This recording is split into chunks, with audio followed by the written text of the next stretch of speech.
Hello class, and welcome again to lesson 5 of React module. In our previous lesson we have looked at lesson 3 on React folder and file structure.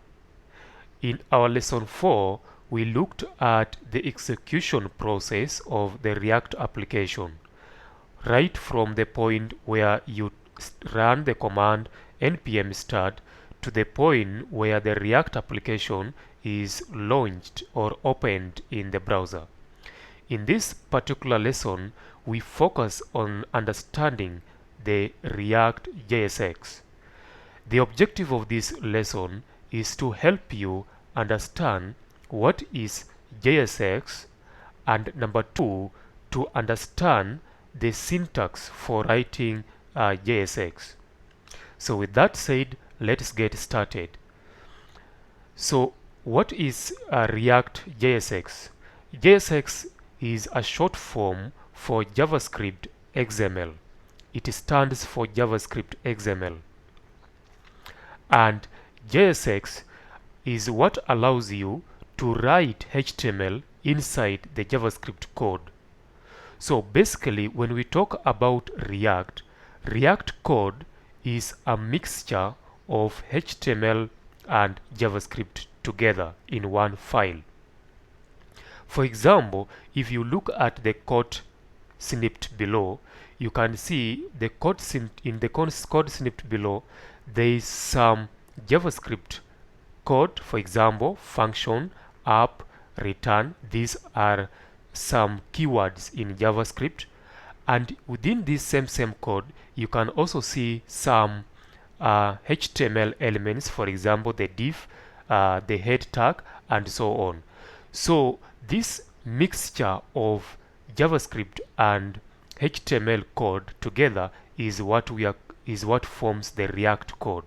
And you can see in our previous React application that we created, if you go to this main component app.js and you open it, you can see the code is a mixture of JavaScript code and React HTML code. So this format of writing this code, of mixing up the HTML, is what we are calling the JSX, and this is what forms the React code. So in future, when you will be writing your React code, you will be writing a mixture of HTML and JavaScript, and this is what we call the JavaScript XML, or JSX in short. Next, let's look at some of the syntax for writing the JavaScript code, the React code, or in short, let's look at the JSX syntax. So the JSX syntax is a bit different from the HTML syntax. When we were looking at HTML, we saw on some of the syntax of writing the HTML tags. Now let's look at the syntax for JSX. Number one rule for writing the React code or JSX code is you must use parentheses for inserting a large block of code. Number 2, you must return a single parent element, and number 3, HTML tags must be closed. So let me take a practical example to demonstrate some of these syntax one by one.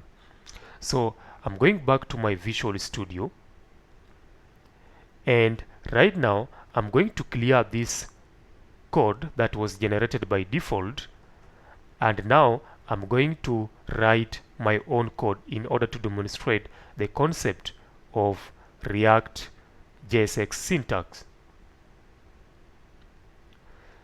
So the first syntax I'm going to remove, the first thing I'm going to do is to remove this return, and now I only have the function without any return, without any code within it.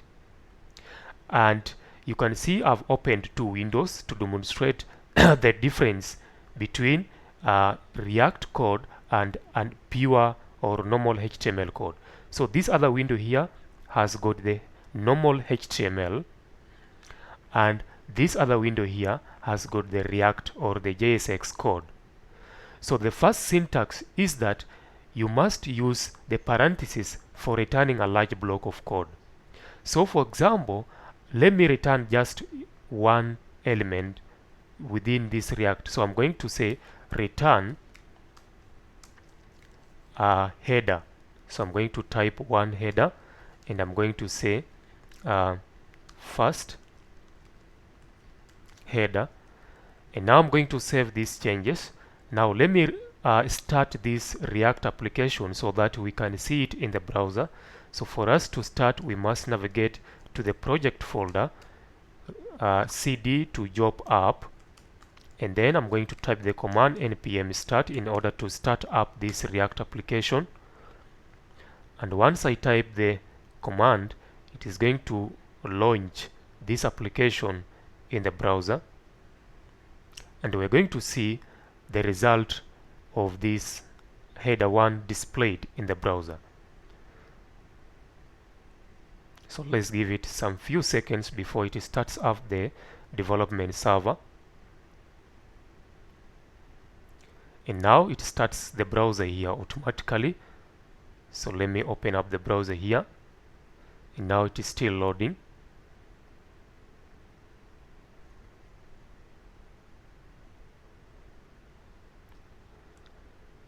And now when it finishes loading, you can see our header is displayed here, first header displayed. And now when you go back to our React code, you can see we are only returning one element, just one header. But suppose we want to return multiple elements. Maybe we want to return 2 headers, 3 headers, and even more, or paragraphs and so many other HTML elements like this one here. So for us to return multiple elements, we must use the parentheses to return a large block of code. So if I go ahead and try to type another header here, header 2, let me remove this, maybe try to type another header 1 here, and say second header, you can see it gives me an error and tells me that you cannot do this. For you to return multiple HTML elements, you need to use the parentheses. So what we have to do is to go here after the return, we're going to use the parentheses, and then within the parentheses we can now type the normal HTML. Let me say header 1,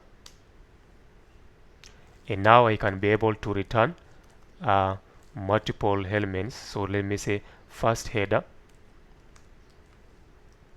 Okay, so we use the parentheses if we want to return multiple HTML elements. And even after using the parentheses, the second syntax says we need to have one single parent element or a single root element that contains all the other sub elements. So for example, if I want to return 2 headers or 3 headers or whatever number of paragraphs, first of all I need to use one root element. So I can use, maybe for example, div, and then within this div I can put all the other elements that I want to return within this particular div. So I can put header 1, I can add paragraph, paragraph 1, I say this is first paragraph. Okay, paragraph, and I can go ahead and add another one. Let me even add the link. Okay, and use here href hash and say link 1. So you can see now I'm typing multiple HTML elements. So for me to return multiple HTML elements, I need first to use the parentheses, and then I need to have one root element which contains these other multiple HTML elements. So that is the syntax. So now when you go to the browser, you see now we have these multiple elements displayed right here. Don't worry about the styling. So we will talk about how to style this page later. The third syntax is that each HTML tag must be closed. So when you look at this, we see we have the header 1. This is the opening tag. It must have the closing tag. Paragraph, this is the opening tag, it must have the closing tag, and the same to this other one. So every HTML element in JSX code or in React code must have a closing tag. In HTML, you can see that you can have an element. Let's say we have a paragraph here, and say this is our paragraph 1. So this paragraph needs to have a closing tag, and it will still display well in HTML, in the normal HTML. But in JSX, the rule is more strict that each element must have a closing tag. If you remove this closing tag here, you can see it will give you an error and tell you that you need to put a closing tag. When you put your mouse over, it tells you the paragraph has no corresponding closing tag. So you need to add a closing tag to each of the elements.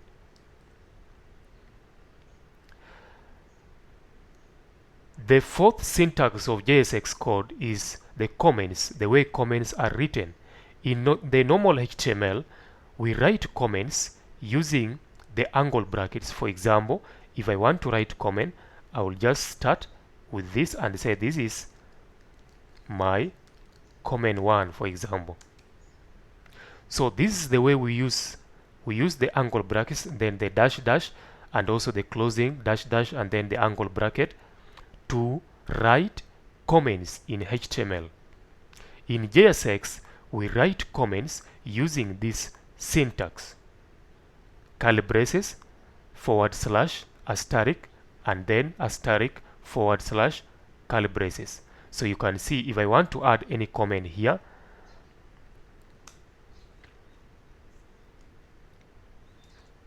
I can then come and say this is my comment. So let me select this, and then you can see we can use this to add a comment, or we can use this syntax to add a comment. The rule number 5 is that attribute class name is used instead of class name.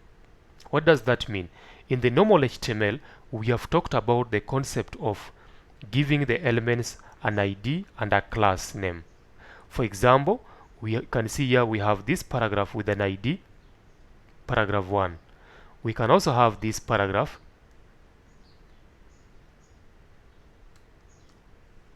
with a class name.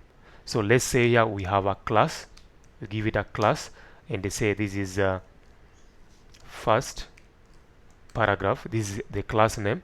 Then we can use this class name to select this object in the CSS code or in the DOM, in the document object model. So the way we specify a class, we write the class attribute using the keyword class. But if you want to give a class name to an element in React or in JSX, we use the keyword class name, the attribute class name, instead of just class. So in React, we would use, let's say we want to give a class to this paragraph, we use class name instead of class. So we can say class name is paragraph 1. So then we can use this class name either in the DOM or in the CS code. For example, now we can come in the CSS code and select any class name. So we can come here and say dot paragraph 1, and then we can apply whatever style we want to apply. Maybe we can say background color, and we can say red, for example. So let's see if it applies that changes. So we have paragraph 1, we have selected that class name, and now when we refresh the page, let me save the changes. It is compiling now, and it compiles. So you can see the paragraph 1 has now a background color of red. The last syntax of JSX code is the way we write expressions. And what is an expression? An expression is a statement which evaluates to a value. For example, mathematical operation, or some logical operations which evaluate to a result. If we have 6 plus 8, we expect the result. That is what we call expressions. So how do we write expressions in JSX code or in React? So take React and JSX code to mean the same thing. So the way we write expressions is we use the curly brackets, like the way you can see here. So let us say in our code we want to write some expression. So we want to say we want to have a paragraph here, and in this paragraph we want to say the sum of two numbers is, and then let us write some random expression here and say 9 plus 10. So this is an expression. So for you to write an expression, we use the curly braces. So when I save this, you can see that now a new paragraph has been added here, and it gives the expression now gives the result. So this is all about the JSX code and the way we write JavaScript code. And with that, I want to wrap up this lesson here, and in our next lesson we will explore the concept of building different user interface elements, for example buttons, forms, menu bars, input elements, and so on. So with that, I want to pause this lesson here and see you in the next lesson. Otherwise, thank you for joining the class.